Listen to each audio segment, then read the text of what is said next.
দিন হয়ে গেল দিদির বাড়ি যাওয়া হয়নি। দিদির শরীর স্বাস্থ্য কেমন আছে সেটারও খোঁজ নেওয়া হয়নি।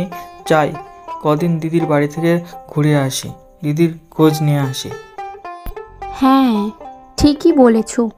অনেক দিন দিদির শরীর স্বাস্থ্য কেমন আছে সেই ব্যাপারে আমাদের খোঁজ খবর নেওয়া হয়নি। তা বরং তুমি সকাল সকালই বেরিয়ে যাও, গিয়ে হয় যদি সম্ভব হয় কালকে চলে আসবে, না হলে পরশু দিন চলে আসবে। ঠিক আছে, তাই হবে। আকাশের অবস্থা শুনছি খুব একটা ভালো নয়, যখন তখন বৃষ্টি আসতে পারে। তুমি বরং তাড়াতাড়ি বেরিয়ে যাও, আর আমি কাকিমাদের বাড়ি থেকে তাড়াতাড়ি কাজটা করে আসি, না হলে অনেকটাই দেরি হয়ে যাবে। কাকিমা, ও কাকিমা, তুমি কোথায়? ঘরে? তোমাকে তো দেখতে পাচ্ছি না। আর কাকা বাবু বা কোথায়? কি কাজ করতে হবে তাড়াতাড়ি বলো গো কাকিমা, মেঘের অবস্থা একদম ভালো নয়, যখন তখন বৃষ্টি আসতে পারে। মিনতি, এসেছিস? আয় ঘরে আয়, আমি এই একটু বসে আছি শোয়ার ঘরে, আয়। হ্যাঁ কাকিমা, যাচ্ছি, দাঁড়াও। কাজ বলতে ওই দুটো কাপড় ভেজানো আছে, এইটাই কেচে আনতে হবে, এছাড়া এবেলা আর কোনো কাজ নেই।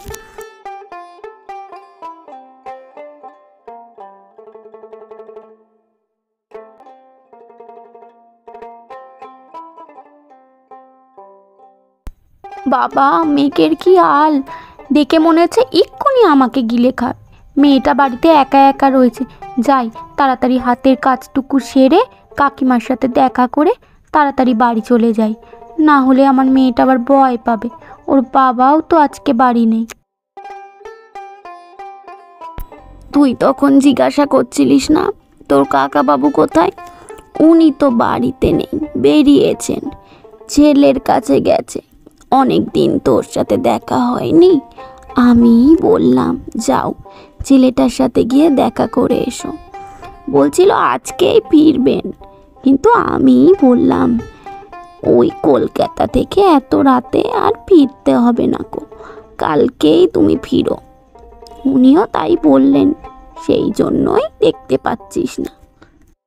সে ভালোই করেছে, অনেক দিন তো দেখা সাক্ষাৎ হয় না, গেছে যখন ভালোই হয়েছে। তা বলো কাকিমা, তোমাকে কি চাটা করে দিয়ে যাব? আমাকে আবার তাড়াতাড়ি বাড়ি ফিরতে হবে। কেন রে, এত তাড়া কিসের? বাড়িতে তো কেউ নেই, একা একা ভালো লাগছে না, বস না, দুটো গল্প করি। না গো কাকিমা, আজকে বসলে হবে না, মেঘের অবস্থা একদম ভালো থাকছে না, মেয়েটা বাড়িতে একা একা রয়েছে। তোমার ছেলে আজকে তার দিদির বাড়িতে গেছে, আমিই বললাম যাওয়ার জন্যে, তো আজকে ফিরবে না, হয়তো কালকে বা পরশুর দিকে ফিরতে পারে। মেয়েটা না বিদ্যুৎ চমকানোতে অনেক ভয় পায়, তাই আমি আর থাকতে পারবো না, আমাকে এক্ষুনি বেরিয়ে পড়তে হবে। ও মা, বলিস কি, জন্টুও বাড়িতে নেই, তুইও একা? তাই রাত বেড়েতে ঝড় বাদলের দিনে ওই তো তোর ঘর ভালো না, একা একা থাকবে কি করে? আর এমনিতেও আজকে তোর কাকাবাবু নেই, আমিও বাড়িতে একা। তুই বরং এক কাজ কর, মেয়েকে নিয়ে আমাদের বাড়ি চলে আয়, রাতটুকু আমাদের বাড়িতেই থেকে যাস, রাতে গরম গরম খিচুড়ি চাপাবো, ওই দিয়েই আমাদের তিনজনের হয়ে যাবে। কথাটা তুমি মন্দ বলনি কাকিমা, আমার মেয়েটাও না খিচুড়ি খেতে খুব ভালোবাসে। তাহলে আমি এক্ষুনি বেরিয়ে পড়ি, গিয়ে চট করে ঘরটা তালা দিয়েই চলে আসি, না হলে না বৃষ্টি এসে যাবে, একেবারে ভিজে যাব।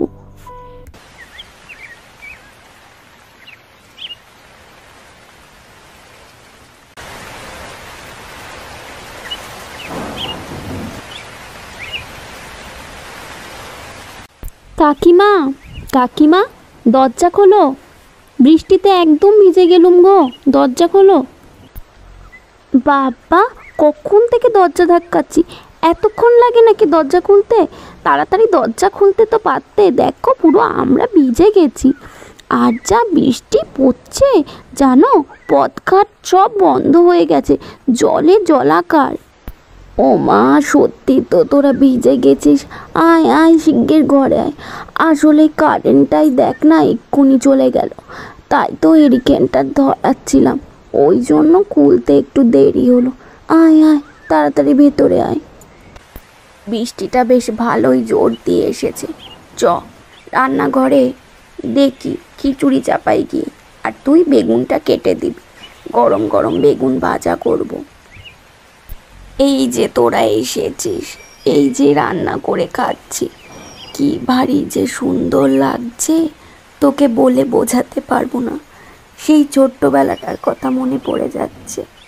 এই রকম ভারী বৃষ্টিতে মা আমাদের এরকম খিচুড়ি করে খাওয়াতো।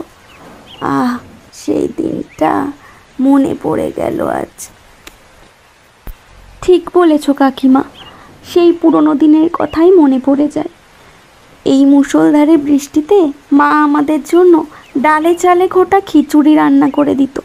তখন অভাবের তাড়নায় এই বেগুন ভাজা, এই মাছ ভাজা, ডিম ভাজা এত কিছু জুটতো না। তবে ওই 5 ভাই বোনকে ওই ডালে চালে ঘোটা যে খিচুড়িটা বানিয়ে দিত, ওই অমৃত সমান লাগতো। কি মজাটাই না ছোটবেলায় করতাম। এই আম কুড়োতে যেতাম। এখনকার দিনে সেসব আর হারিয়ে গেছে। পুরনো দিনের কথাগুলো মনে পড়লে চোখ দিয়ে জল বেরোয়।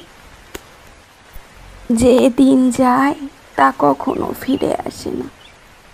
আজ যাই বলিস, আজকে খুব ছেলেটার কথা মনে পড়ছে। ও কিন্তু খিচুড়ি খেতে বড্ড ভালোবাসে। কি আর করা যাবে, ও আসলে একদিন রেঁধে খাইয়ে দেব। তাই করো গো কাকিমা। ও তো বেচারা মেসে থাকে, ঠিক মতো খাওয়া পায় না। বাড়ির মতো আদর যত্ন কি আর হয়?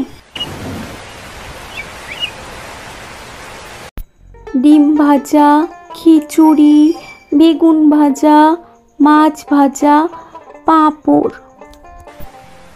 বাবা, কত খাবার! কি মজা হচ্ছে দিদা, আজকে আমাকে এত সুন্দর সুন্দর খাবার করে দিয়েছো। আমি স্কুলে গিয়ে সব বন্ধুদেরকে বলবো আমি কালকে এতগুলো খাবার খেয়েছি। কি মজা, কি মজা! হ্যাঁ, মুখেই কালি তোর ফটর ফটর। দেখবো কি করে অতগুলো জিনিস তুই খাস। শুধু দেখনদারি আর বাহানা, খাওয়ার বেলায় নবডঙ্কা। কিছু জানি না জানি। নে তাড়াতাড়ি না বকে খাওয়া শুরু কর।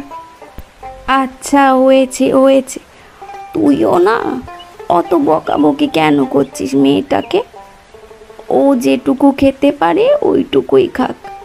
বাচ্চাদেরকে বেশি বকিস না খাওয়ার সময়, বুঝেছিস? না কাকিমা, তুমি ওকে চেনোই না। ওর এই খেতে খেতে 1 ঘন্টা লেগে যাবে। আমাদের খাওয়া হয়ে যাবে, তবুও ওর খাওয়া শেষ হবে না। দেখো না কেমন নিটির পিটির করে খায়। আমি ওকে হাড়ে হাড়ে চিনি। আচ্ছা আচ্ছা, ঠিক আছে ঠিক আছে। নে তুইও এবার খেতে বস দেখি। তাড়াতাড়ি খেয়ে নে, নিয়ে একটু বিশ্রাম নে। সারাদিন কতই কাজ করিস। আর যা অবস্থা আবহাওয়ার, আজকে মনে হয় কারেন্ট আসবে না। হ্যাঁ গো কাকিমা, এইবার খেতে বসবো। এই তোমাদের আর কিছু লাগে কি না তার জন্য অপেক্ষা করছিলাম। আর আজকের আবহাওয়াটা এত সুন্দর, আমি শুলেই ঘুমিয়ে পড়ব। আর একটা কথা তোমাকে তো বলতেই হচ্ছে কাকিমা, তোমাকে অনেক ধন্যবাদ আমার ছোটবেলা আবার ফিরিয়ে দেওয়ার জন্য। আজকে মায়ের কথা ভীষণ মনে পড়ছে কাকিমা। মা ছাড়াও যে মায়ের মতো আপন করে নিতে পারে, তোমার থেকেই শেখার। ধন্যবাদ কাকিমা, অনেক ধন্যবাদ। উফ, খাওয়ার সময় এত কথা বলতে নেই জানো না? খাওয়ার সময় কথা বলে ঠাকুর রাগ করে। ঠিকই বলেছিস দিদি ভাই, খাওয়ার সময় বেশি কথা বলতে হয় না। নে নে মালতী, বসে পড়, এবার খেয়ে নে, না হলে খিচুড়ি ঠান্ডা হয়ে যাবে।